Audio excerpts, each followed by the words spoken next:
क्या आप जानते हैं, श्री राम के वनवास की वजह रावण नहीं बल्कि अयोध्या की एक दासी थी। जब अयोध्या में श्री राम के राज्याभिषेक की तैयारियां चल रही थीं, तभी रानी कैकई की दासी मंथरा दौड़ती हुई उनके पास पहुंची और बोली, रानी, तुम यहाँ आराम से बैठी हो और तुम्हारे ऊपर संकट आने वाला है। कैकई चौंक गईं। उन्होंने पूछा, मंथरा, क्या कोई अमंगल हुआ है? तुम इतनी दुखी क्यों दिख रही हो? मंथरा बोली, कल महाराज दशरथ श्री राम का राज्याभिषेक करने वाले हैं। भरत को ननिहाल भेज दिया गया है और अब राम राजा बनेंगे। ये सुनकर कैकई प्रसन्न हो गई। उन्होंने मुस्कुराते हुए मंथरा को आभूषण दिए और कहा, तुमने तो मुझे शुभ समाचार सुनाया है। राम और भरत मेरे लिए एक समान है। राम राजा बनेंगे तो मुझे प्रसन्नता ही होगी। लेकिन मंथरा ने वे आभूषण जमीन पर फेंक दिए। वो बोली, रानी, आप बहुत भोली हैं। सौत का पुत्र कभी अपना नहीं होता।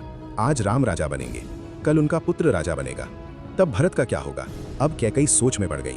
मंथरा ने आगे कहा, यदि राम राजा बने तो भरत राज्य से वंचित हो जाएंगे, और कौन जानता है, उन्हें दूर भी भेज दिया जाए।